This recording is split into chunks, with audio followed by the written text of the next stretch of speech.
You never know how much time you have.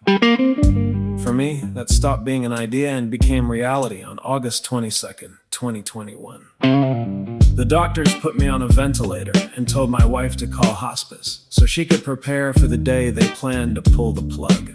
6 weeks later, I woke up to an entirely different reality. I could not walk, I could not talk, I could not even lift my own arm. And I woke up realizing something else. I had not made the right preparations for my family. The plans I thought were pretty good fell through when it mattered most. That is why Fiduciary Alchemy welcomes voices that would have warned me about the holes in my plans. My hope is that you live a long and prosperous life, but I also hope you make better plans than I did. So tune in, take notes, and stay with us through the end when Bluesman Grindle and the Compliance Choir bring a word of caution.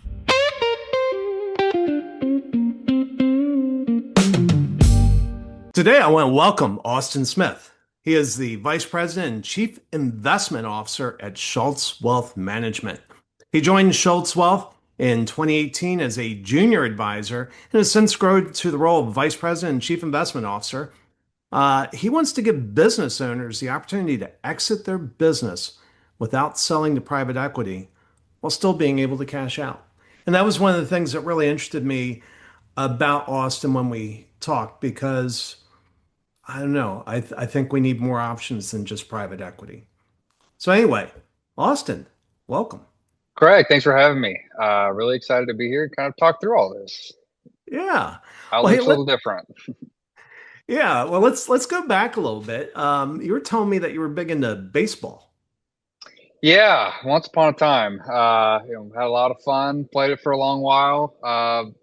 Played it through college, and then had the reality that this wasn't gonna pay me ever, and so I should start taking school a little more serious. Um, Went to Southwestern University. Had a great time there. Made a lot of great friends. But yeah, that's baseball all the way through college, and then it was time to go find something real to get a job. Yeah. I have a nephew that went to college on a baseball scholarship. And when it was time for recruiters and other people to start picking him up, COVID hit. Literally, his first big game where there were going to be recruiters was that day in March when they just shut down everything. That was wild. I was actually in the car with a group of college baseball buddies on the way to celebrate St. Patty's Day in New Orleans that weekend. So we were hanging out in the French Quarter down there somewhere, and the cops were driving around saying, "This is serious. You should go home." And as young, dumb, I don't know, 23-year-olds, we were not bothered by any of that as long as the bartenders told us, "We're going to stay open and keep serving everybody." We said, "We'll probably be here." So how did you go from baseball? Because I mean, it sounds like you were pretty serious. That was your dream to get into the major leagues. Yeah, when I was younger, for sure. In high school, I had two elbow surgeries. We didn't get to play it all my junior year, which is the biggest recruiting year. And I think that's probably a big part of what pushed me to want to go to Southwestern. Yeah, I probably would have gone to a bigger school. I'm a huge Longhorn fan. Still have season tickets to football games to this day. My parents went there. My sister went there. I would have certainly wanted to go there. But they didn't want me to play baseball. I was not that level. But really felt like I missed on something by missing that junior year of college, or high school, the recruitment period. So wanted to go to Southwestern and play. Had a good freshman year. Sophomore year, things went downhill. Kind of got hurt again, and that's when the realization hit. You should probably start taking school seriously and seeing what other options are out there. Which I did. Yeah, yeah. And so for those that don't know, Southwestern, that's up in Georgetown, which is just north of Austin. Yep. Yep. And then Exactly right. and then you joined a big firm in Austin. Yeah, out of school, I did. They've since been bought actually, but yeah, it was a larger firm. They did a lot of public school retirement plans in general. It was good. I got in, I learned a lot. there was a guy who I met there, who I credit a lot of. I don't think he knows this, so I should probably tell him. Credit a lot of where I am today because of him. I got out of school and I didn't exactly know what I should do next. Further school, different accreditations. And he's the one. He was a CFA and had gone through it, and he kind of pointed it to me. And the way he explained it was like, well, if you don't really know what you want to do, go start down the CFA path, and if you can get to the end of it, well, you can probably it's going to open all the doors to do anything you probably want to do. And I And for was those that don't know their TLAs, what's a CFA? TLA, the chart. three-letter Yes, acronym. yes. Chartered financial analyst. So it's the guys who generally run more run funds and are on the analyst side. So the chartered financial analyst, it's a 3 series test designation, pretty hard, pretty rigorous exams to go through. Which is why he was like, well, if you can do that, you probably figure out what you want to do from there. So I did. I started down that path, and I now as an advisor, like you said, wealth management, financial planning guy. I'm also a CFP, and generally the CFP is much more applicable to the planning world I'm in today. But I still think that CFA route opened a lot of doors to get me to where I am, and I think it's very unique, kind of from guys who sit on my side of the table who do have both of those designations. And CFP, Certified Financial Planner, right? Yes, the much more well known, much more well marketed. They do a good job. The CFA does not, and it makes sense because the consumers aren't generally as concerned. It's more the big investment companies that target the CFA world. Yeah. Yeah. And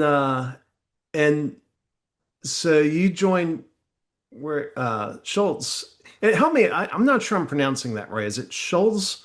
Schultz? Schultz, Yeah. Schultz, yeah. I don't know, Okay. kind of Is that pronounced as I had a T, but it doesn't. yeah, yeah, okay. Yeah, I'm in a networking group and my vice president is Schulz without the T. And we always try to clarify that when I'm introducing him. Because everybody wants to throw the T in there. You don't have the T, but you sound it out. Yeah, yeah. I always have. It's Rob's last name. It's the way he's always said it, so I'm assuming it's right. Yeah, fair enough. So when did you join Schultz? I joined Rob at Schulz Wealth in 2018. It was March 2018. Pretty interesting. I came up for him. I got introduced through actually a client today. Rob went out on his own, left a kind of a producers group previously to start the RA in 2014. I came up in 2018, got introduced, had breakfast with him one morning, and was pretty enamored by kind of the process that he had built out. And started about 2 weeks later. I went down, gave my notice, and I packed up and moved from Austin back to I'm from the Dallas Fort Worth Metroplex, and that's where we office out of now. So kind of moved home, so to speak. Yeah. And the one of the things I really liked again about what you said was how you're trying to give business owners an opportunity to exit without selling to PE, private equity. And you know, years ago, I didn't have bad feelings about private equity, but the more I see what they do, and I've actually interacted with some, I was part of an acquisition that was being overseen by Bain Capital. Mm-hmm. And I mean, the folks I worked with were brilliant. I have nothing but respect for them. But so that was where I was starting. But the more I'm exposed to private equity, I tell people as like they destroy all things that are good and virtuous. You know, my wife was working for NCR and she said, "Hey, there's a rumor that PE is going to take over us." And I told her immediately, I said, if they do that, the first thing they're going to cut is customer service. They look for all the places. It's really somebody, and I don't know. It's probably oversimplifying it, but it's somebody who's got probably a pretty high degree, who's looking at everything on an Excel chart, trying to figure out how do we squeeze more out of this. Expenses, customer service is probably a really easy first option, um, and that's exactly right. We started down the path focusing on the business owner world, 2019, 2020, and had a lot of really success of growth since then.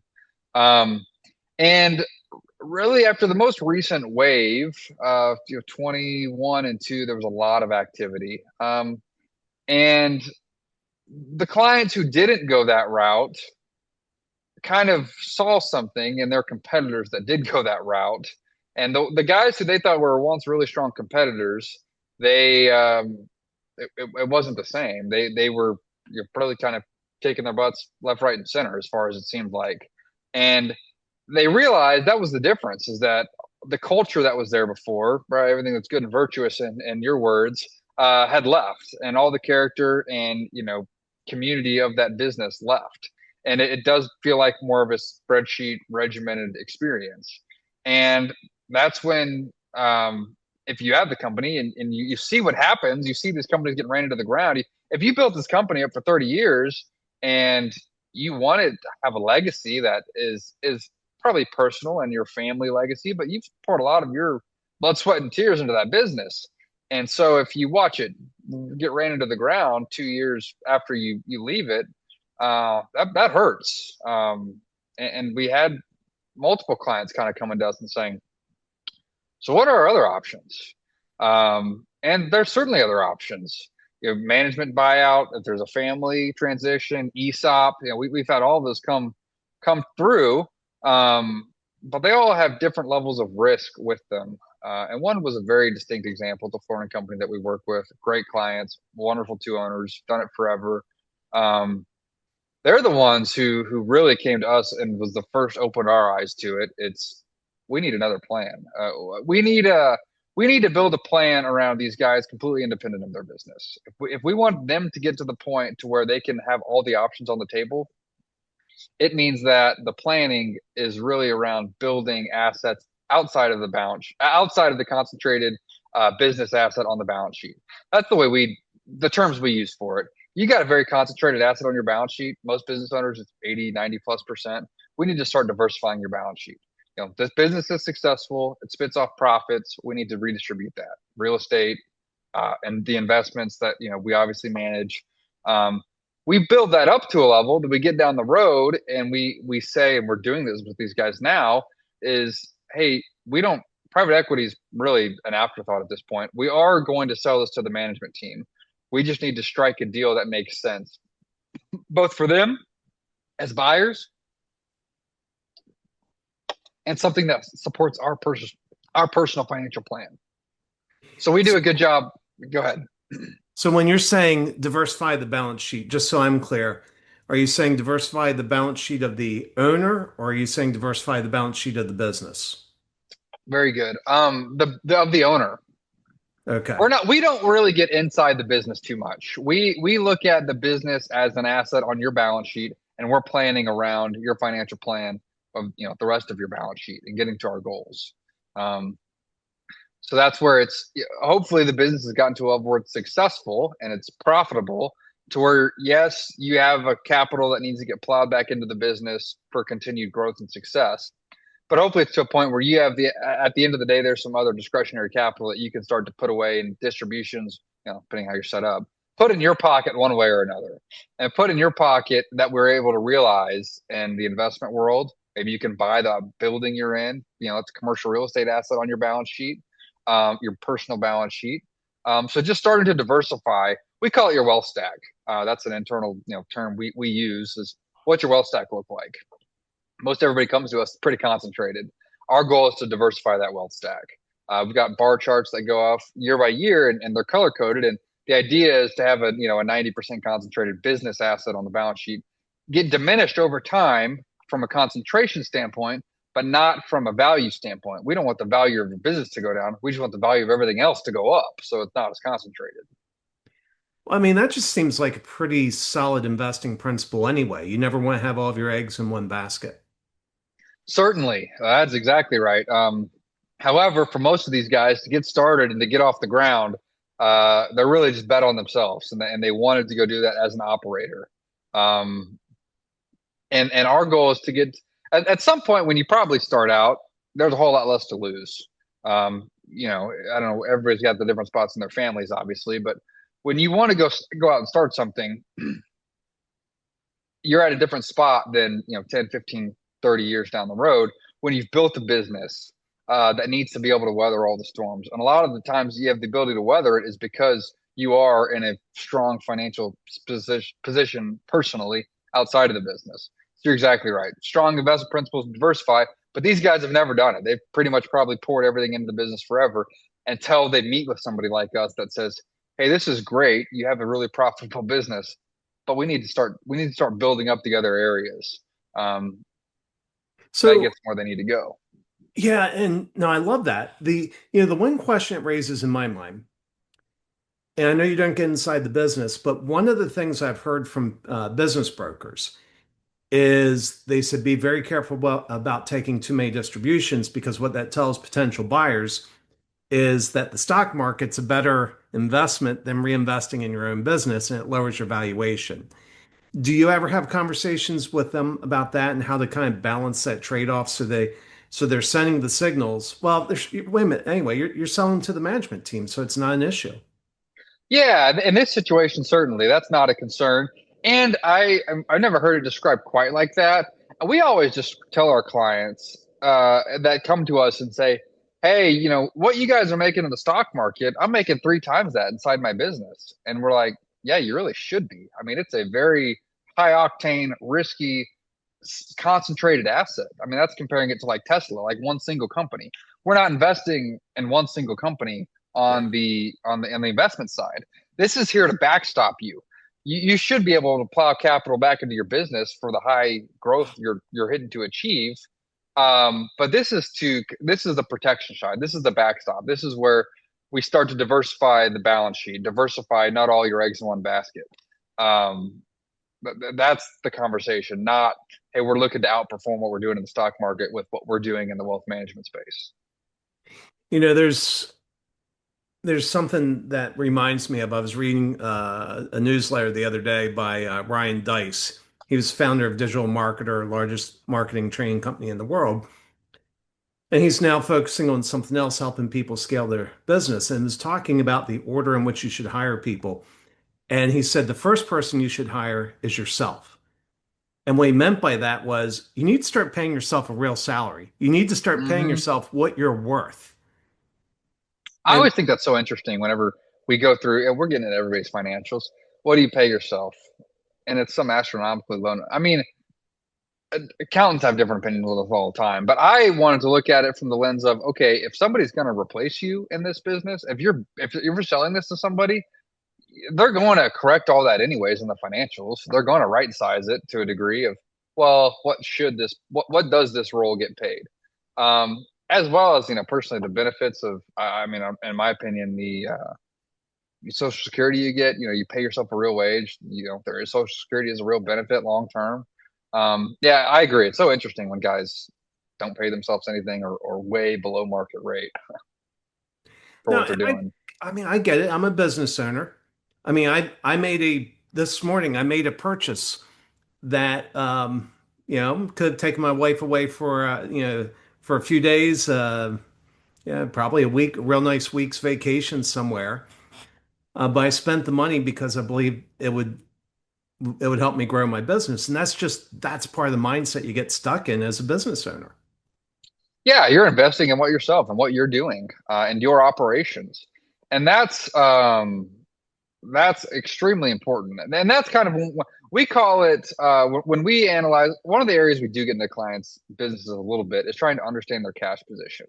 We have a ton of clients that have a ton of cash on the balance sheet, and it provides a level of comfort to weather the downstorms. They've seen the lean times. They want to have cash on the balance sheet to weather that storm.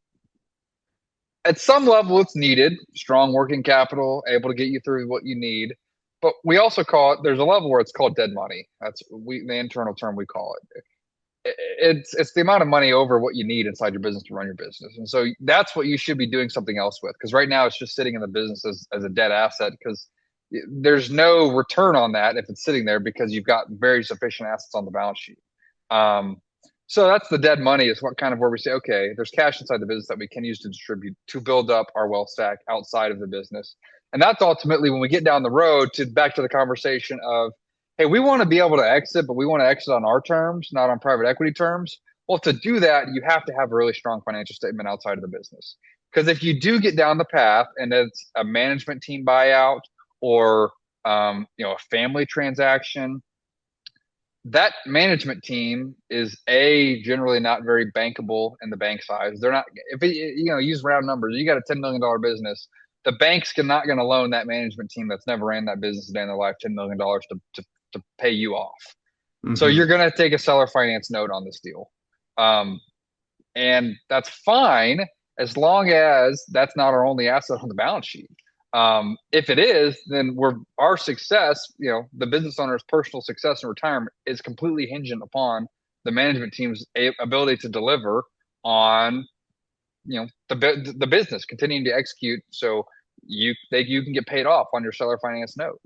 Um, if we did come to a client that didn't have anything else, says, "Hey, we want to do this route to our management team," we would, I don't know, strongly have advice conversations of that is a really risky and probably not the best option. We should look at other routes.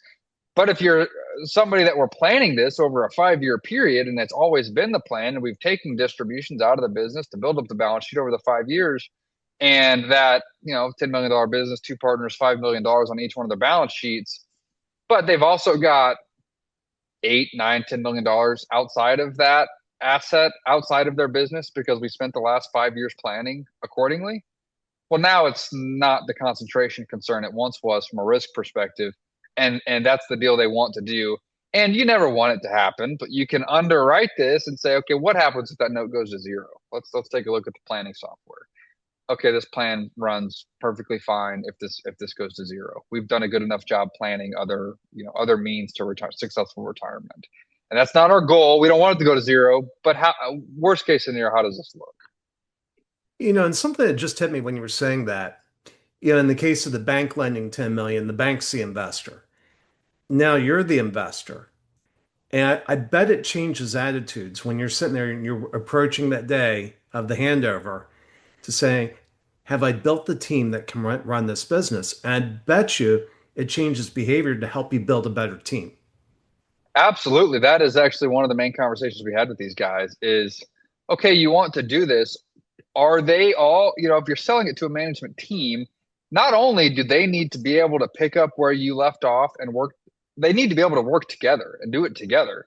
If there's not, if they're not going to be able to be working together on it, that, they're going to have their own prerogatives of what they want to accomplish. That is not, taking the business to whatever level, making sure you get paid on your, paid off. Um, so yeah, you get very intentional about, okay, I'm selling it to the management team. Who is the management team? Who are these guys? Are they going to be able to pick up where we left off and take it to the next level?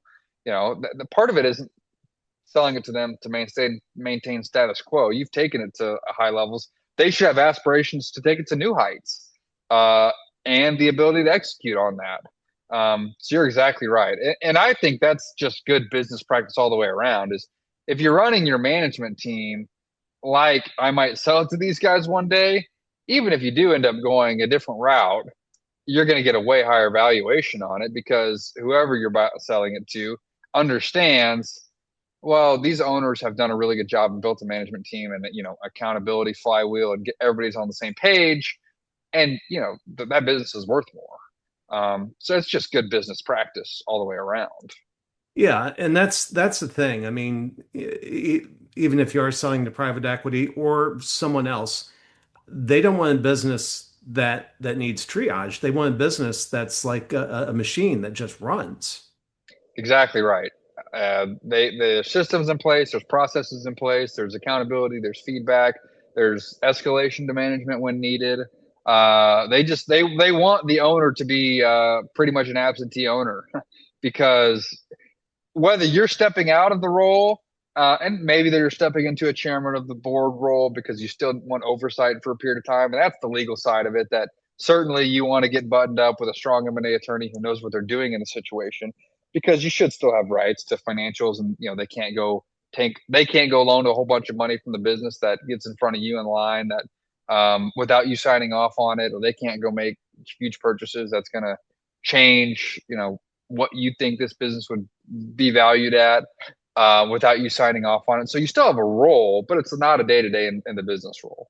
Um, and that's part of that leadership team, getting them to the right spot. Well, I mean, you see that in the enterprises. The one that comes to mind is, Tim Cook is stepping down from Apple. Well, he's not disappearing. He's going to be the chairman of the board, And they're bringing in John Turnus, who's been with the organization for years. They've been prepping him as one of the possible replacements, for Tim. But so you have the preparation for the successor, but then, you know, Tim's still hanging out as chairman of the board. So it sounds like the same thing. It's kind of a similar situation. Exactly right. And think about it. If that's what Apple's doing, probably one of the most successful companies of the last 20 years, they're pretty well thought out. That's something that if you think you're going to move on, you should be thinking about as well. It's a long-term internal process to make sure the team's to the right level, but you still want to sit there, be a resource to them as well. That's an underappreciated part of it to some degree. It's striking a balance between wanting to turn over the day-to-day operations, but also probably being leaned on as a resource on, some sort of decisions that have to be made and just a sounding board. Um, if you are still have an active role in kind of that, maybe it's a quarterly fashion, quarterly meetings, getting updates, it provides space for all that to happen. Where the new owners don't think you're just hanging out on the golf course or on a beach somewhere, and well, he's not involved, doesn't know what's going on. And that's protection of your investment because it still is on your balance sheet a note receivable of, call it $5 million of, that is an asset on your balance sheet, and you want to protect that, which means you still want to be in the know of what's going on with that company. Yeah, as somebody who's been part of a venture-backed firm, yeah, the investors show up at least once a quarter and they want to know how their money's being spent. Exactly right. It's, and I think that's really the thing is you are now an investor in what was once your company. You're the financial backing. And as much as a VC has a right to be on the board of directors, you have a right for some oversight role until the transition is complete, until you're fully paid out. Exactly right. And then you probably still have an intention and legacy because you did the deal this way and you took less money to do the deal this way. But at that point, you're paid off, you're made whole. Then they get really the opportunity to take the business to they can be more aggressive with it if they want. It's their company at that point. Um, Do you encourage your clients to take like a 90-day sabbatical as a test drive as they're approaching exit? we do. That's something we talk about a lot. And I think it's missed a lot on the investment banking brokerage side of if they're really trying to get a deal done and they're trying to look at the economics of the deal. The economics of the deal might work all day long for all parties involved. But if you get to signing day of when you think you're going to sign this company and you haven't started to take a step back, what am I going to do with all this time? Um, this is a story we really hear all the time is they get to signing day and they're like, I can't do this deal. I said, why not? Well, this is my baby. The last 30 years, I've poured every blood, sweat, and tear I had into it. It's my identity.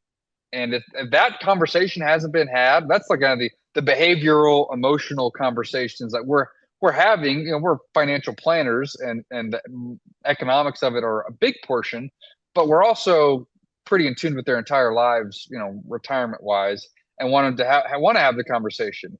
What are you going to do every day? A lot of times, it's very important in our world that husband and wives come in the conversation together. Whatever spouse is at home, traditionally, and husband's running the business, the wife's like, you're not just going to sit around the whole house all day every day. That's not an option. So you need to go think about what you're doing, and be intentional about it. And these people are hard charging, driven individuals. They need to have an outlet to put that somewhere. Yeah. So that's certainly an important part of the behavioral side of the conversation. Well, and the other thing that hits me about it, and it's kind of like my story. I'd made plans that I thought were in place, and I went in a coma, and I found out those plans weren't as good as I thought they were. And if you believe you've built a management team that can run your business, there's only one way to know if you actually achieve that, and that's disappear for 2 or 3 months. Don't take calls, don't check email. hmm Yeah, that's how you really know. We think we've got this deal, we're doing this right, but how are we actually doing? Yeah. Exactly right. Yeah. And I actually know somebody who was in two different businesses, and his side business was he was coaching people to do this, and he took a sabbatical from his main role. And it was wild when he came back in 3 months, they dug a financial hole that took him over, I think it was a year and a half to dig out of. Wow. Yeah, that's the nightmare that they didn't want to walk back to. And I mean, he was somebody who regularly coached people about, building a team that can run without you. And so for him, that was a real wake up call. And I just don't know any other way of testing that other than go disappear for 3 months and see what you come back to. And that also gives the opportunity to figure out, okay, when I sell this business, what is it I'm going to do that's going to keep me occupied without my wife telling me to go get another job? Right. And especially if you think you're going down the path selling to the management team, you want to be very confident that they can execute without you so you get paid off. So Yeah. it's even more important in that role because, like you said, you're still an investor in that, the main investor in that company, probably. Um, and you want to know that that team is going to operate successfully without you. And you might think that it's on autopilot and you're not a huge cog in the wheel, but like you said, there's no way to find out until you do it. Yeah. Now, one of the things you told me that really fascinated me was at some point, you all realized you needed to be doing that in your business, and that's when you stepped up to become a shareholder. Yeah, it was really as we went down the business owner world and further into it and kind of developed that as our niche back 7 or 8 years ago at this point. Um, we thought that yeah, we should be walking the walk as we're talking the talk and have a formal transition plan in place and yeah, as we were a growing organization, it really worked. I mean, it worked out fabulously. So far has anyways for both myself and Rob, who's my partner who founded the firm. Um, we've got a really special relationship that we've been able to build. Um, we're extremely aligned on what we want to achieve. That's a big part of it. For one, is we both now are financially and want to see the success of the business because we are in business together. Certainly have different timelines, um, but we also when we go into these conversations with clients and talk about there's a ton of different ways to structure all of these deals, we can talk about our own. We can say this is how we've done it. It's a very long, drawn out over a long period of time, kind of a unique circumstance, probably to some degree. Um, Rob is 59 and I'm 30. So we've got, there's a big different age gap in what we are and where he's at in his life and I'm at in my life. Um, and if we wanted it to be a really successful transition plan for both of us, it was going to be a long-term plan. Um, but it just kind of shows to the creativity that you can create on these deals. It has to go one way. There's benefits and there's tax benefits you should explore that are better to go one way or the other. But ultimately, the same as a planning conversation, start with what is your goal? What do you want to achieve? It's the same thing you should be looking at inside your business. What is with business transition? What's the goal? What do we want to achieve? Um, and I think that will help you a lot of the times back into the right answer. It's and for some of these guys, they saw it firsthand of, well, we thought our goal was to get paid out, you know, a PE level multiple to be done and can cash in. We thought that was the goal. We saw that what happened in this world, and now our goal changes. We now want to be able to reward our management team. And so what these guys have done to a degree is they've discounted the valuation of their business to make it economically feasible for this team to buy them out. And they're extremely happy to do so. For one, they know this team helped get them to where they are. Two, they know that they're good regardless. Their financial plan's no different. And so I think it really starts with what do you want to achieve? What is the goal here? And we can find a structure to get that done. Wow. Well, that's awesome. Austin, like I said, I was looking forward to this interview because I love what you're doing. I love the fact that you're giving people options other than going PE. And, I just think that's incredible. And how can folks reach you? Yeah, our website, schultzwealth.com. We've got a contact us bot on there. Our email addresses are on there. I don't know if you put it in the show notes, but my email address is austin.smith@schulzwealth.com. Extremely accessible. My wife would probably tell me too accessible via email. But yeah, would love to have any of the conversations. And just like I said, if you think you want to go down a certain route of what you want to achieve, there's options out there to get that done. And I think that's the exciting part of. Sometimes it is the highest valuation. Sometimes it's just understanding that, yes, I run a very successful business and I should be thinking about what I do with everything else. And we talk to guys, they come to us and they're like, yeah, we can do all this. We just, why is there no money investable? We think it's funny to have people come to us and say, well, the other advisors told us, there's a $3 million, $5 million minimum. We look at it through the lens of, you got a really successful business. No one just put a plan together and showed you how to save money. We can get to these levels and surpass them over a long period of time. And if we've got a good planning relationship, it's going to be great. So that's the exciting part of what we do. That's the fun stuff. Well, excellent. Well, thanks for coming on Fiduciary Alchemy. Craig, really appreciated it. Really enjoyed the conversation. Thank you for tuning in to Fiduciary Alchemy, the coolest financial podcast you're likely to find. We go looking for voices like the one you just heard because I want you to dodge the mistakes that I made and learn it without the coma, without the drama, without nearly paying the man. I don't know why I lived when so many others died. That part's still a mystery. Now some folks ask, Craig, what is it you do? Well, I'm telling you now, that's no mystery at all. We solve hard marketing problems in crowded markets so good folks like our guests can rise above the noise, become visible, memorable, irresistible, and grow like never before. If organic growth is your problem, reach out, call me. Let's make a plan and bring your next steps into the light. But don't leave yet. Stick around a minute more and listen to Bluesman Grendel and the Compliance Choir deliver a word of caution just for you.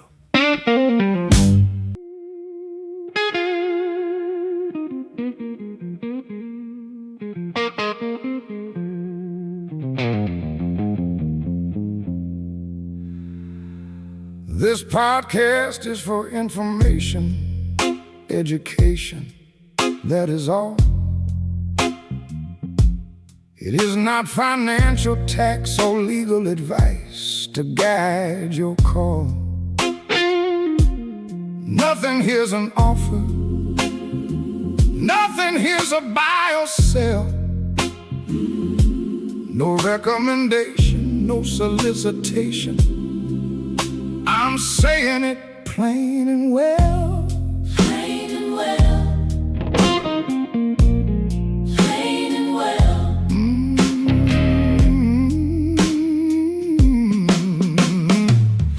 Past performance ain't no promise of what tomorrow brings.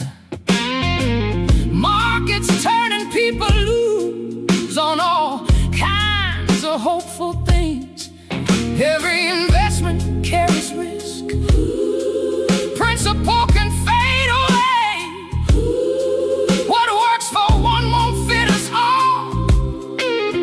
That truth is here to stay. Fade away. Fade away. Here to stay. Yeah, that's the compliance blues. Lord, the compliance blues. Get your own financial, tax, and legal help before you make your move. That's the compliance blues.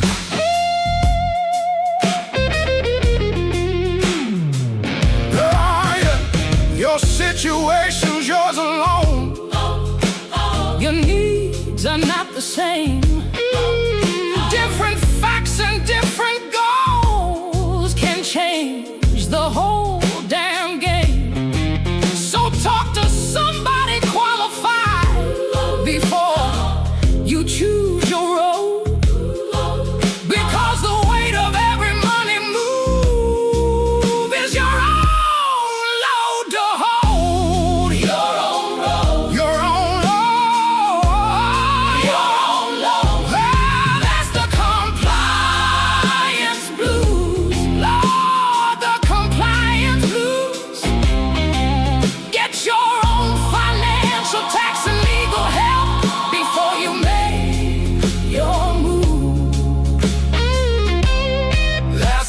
compliance blue.